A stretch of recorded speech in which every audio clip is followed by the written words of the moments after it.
Amazing. Welcome back. Remember, this is me, the HR, with me, Sylvia Wanja. And with us today, we have Beatrice Malika, who is a humanitarian. We've seen all the projects that she has started to help people in the community, from pregnant ladies, girls in Western, from to rescue home, to a school in the slums to help kids who want to study more. There's so much that she's doing. And remember, I said, if you feel like being a humanitarian is a part for you, this is the episode for you. So let's get back to the discussion. So, Beatrice, for you, what would you say are some of the qualities that a humanitarian should have? So first, you have to be selfless. The I, me, and myself has to be last. You have to put others first. Yes. And also you have to have compassion.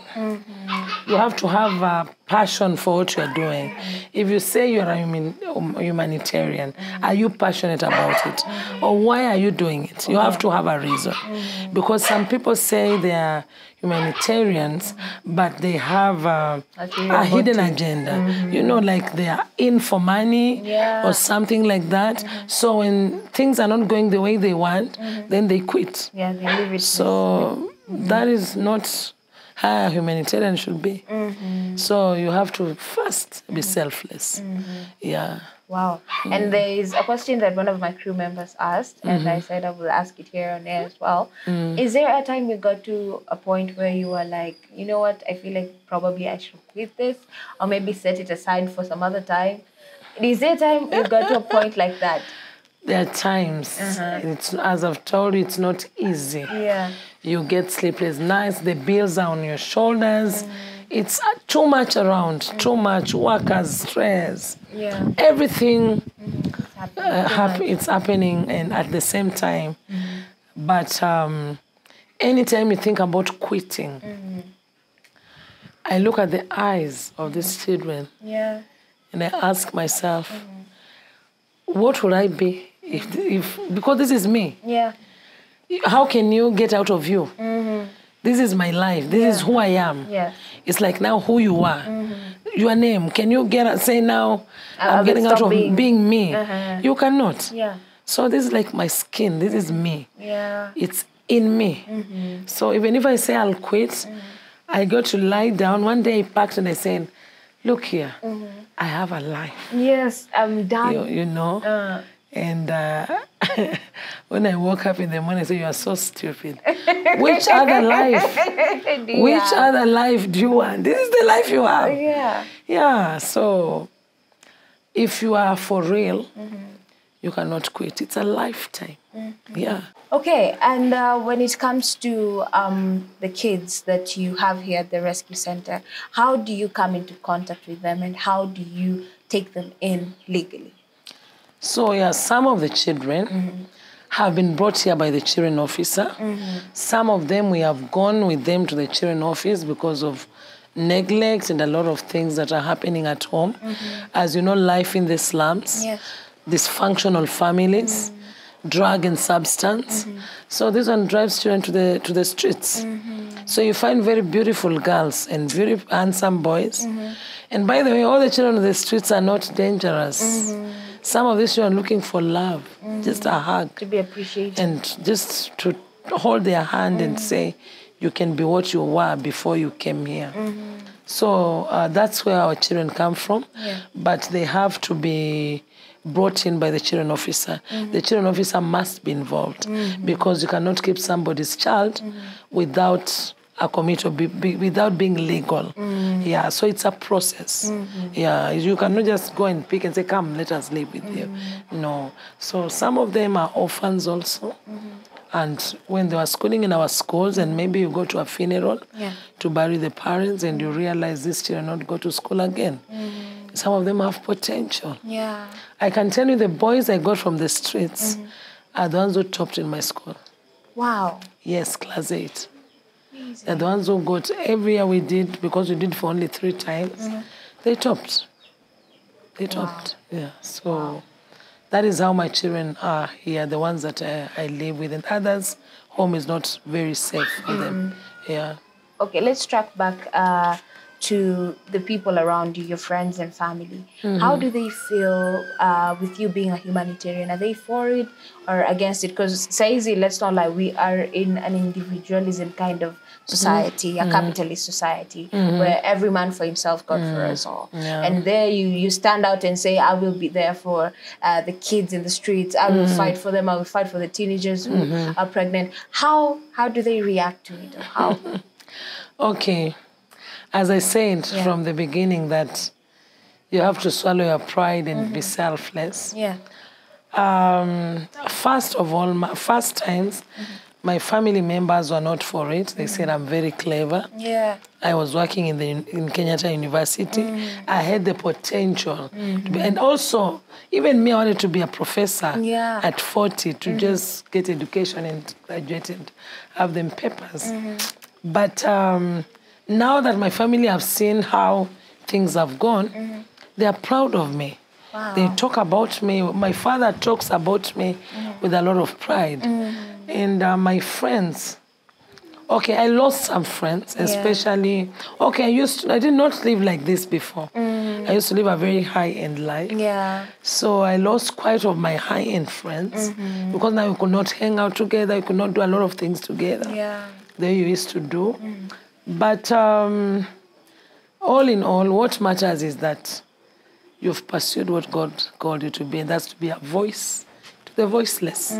Yeah. Very true. But it's not easy because also others, when they see you, they just see you want to ask something from them. And you know, when I say, by the way, hizi viatu zikifinya mtoto wako uniletee. You know, sometimes others don't feel nice. Yeah, when you tell them that, so, they feel like unaomba sana. Yeah. But you're doing it for a great cause. Kuomba utaomba.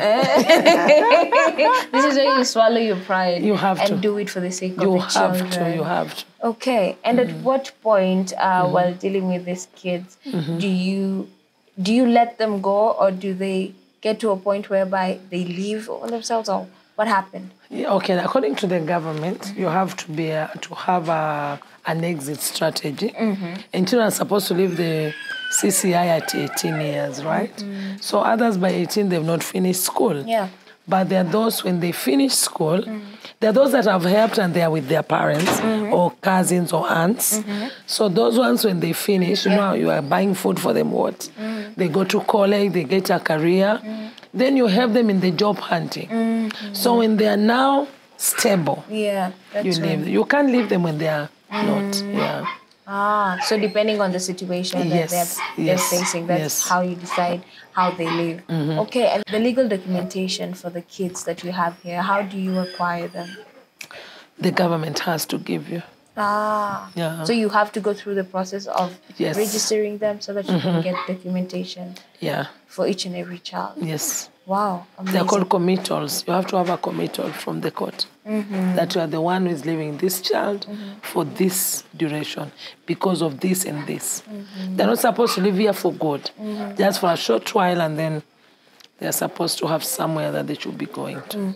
Yeah, like a foster parent or a kin who can take care of them. And what other projects are you involved in as a humanitarian? Apart from just this others education and all that, I also have a widows group where I bring people to teach them how to be an entrepreneur. You can just start small. Yeah, and also I have a psychosocial support center, just a small room in the school that I allow the community to come and get free counseling. And I do feeding on the streets of Nairobi and other streets, Kakamega and things like that. And I'm also thinking of having a music orchestra or something like that. Oh, wow. Because I'm very musical. That's what so I want to push it ahead. And also just allow children to, or even people want to do music. Yeah. Wow. And how do you nurture these kids, especially when it comes to matters mental health, because of their background and where they're coming from? There's a lot that's disturbing them. How do you ensure that they get well mentally for those who are probably suffering because of their background or where they've come from? So yeah, we have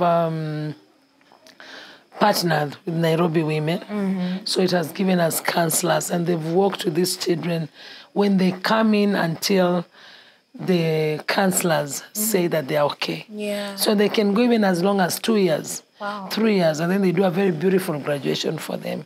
So apart from that, we have our own counselors. We have our social worker is also a certified counselor, so she also does that.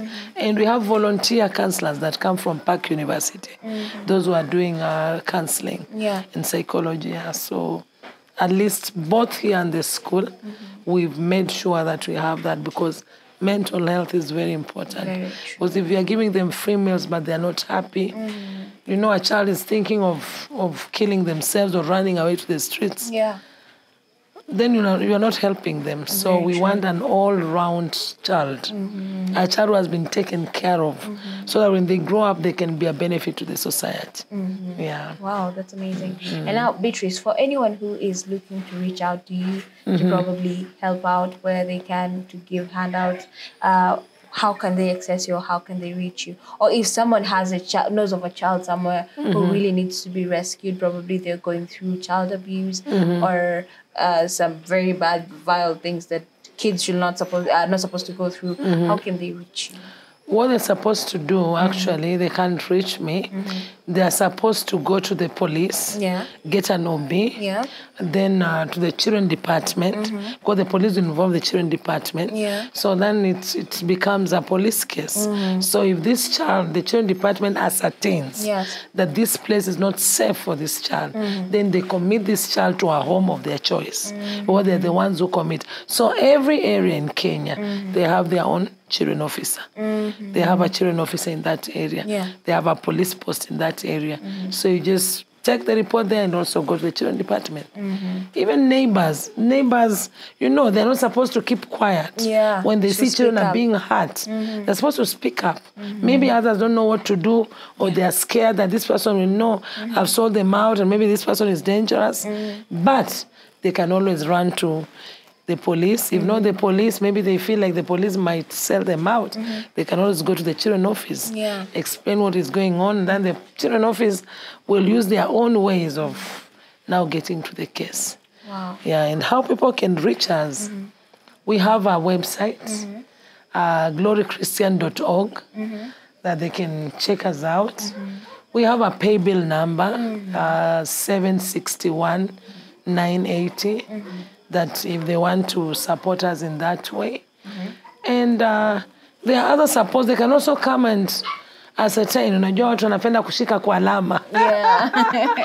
They can visit our school in Njathaini. Njathaini is on Northern Bypass. They can visit our school. They can visit our rescue home. It's in Kiamumbi. If you just get Glory Christian Rescue Home, Glory Christian Education Center, they'll find us on the maps. So, and they can also call me on my number. Yes, you can share. 0722 400 855. Amazing. Amazing. Now, what word of advice would you give to people out there who probably want to take on the journey of being a humanitarian, but they're being really discouraged by, let's say, friends or family around them? What word of advice would you give them? Yeah, with this world that people are thinking of how much wealth can you accumulate? How many cars, how many houses have you bought? So being a humanitarian, you have to get out of that. Don't allow people to interfere with your call. As I've said, it's a calling. It's not for the faint-hearted. And it's a beautiful thing. You will find rest and joy. Everybody in this world is looking. People think that money is what brings joy, but until you find your purpose in life, then you'll be settled. So they should not delay their joy, because there's so much joy in seeing people, being an answer to people's issues, helping someone and seeing them go and become great. You are remaining behind, clapping and saying bravo. You know, there's nothing as awesome as that. Money will be, you will get money, you'll get all these things that people are looking for in this world to satisfy them. But if this is your call, until you just start. Just ask God to guide you on which, it's God who calls us. Let God guide you on what he called you to do. Then go ahead and do it. Whatever he asks you, as Mary told the people in the wedding, whatever he asks you, do it. So when Jesus tells you do this, do it. Don't be scared, because God will always watch over you. He's interested in the needy. Yeah. Amazing, Yeah. amazing, Yeah. amazing, guys. Well, unfortunately, we have to cut it off right here with the HR. But I hope you have picked something important, especially if you want to become a humanitarian. And now you understand what a humanitarian life involves. It requires a lot of sacrifice, a lot of giving yourself wholeheartedly. And if you know that that is your purpose, let no one deter you from your purpose, okay? Because it will give you fulfillment by doing exactly what you're meant to do. Yes. And remember, here at Meet the HR, we always say there's no luck in any career, but it's an opportunity, it's preparation. So go prepare yourself, and I will see you doing the right thing at the right time, and also helping people in the community. That's it right here. Enjoy the rest of your viewing. Bye-bye.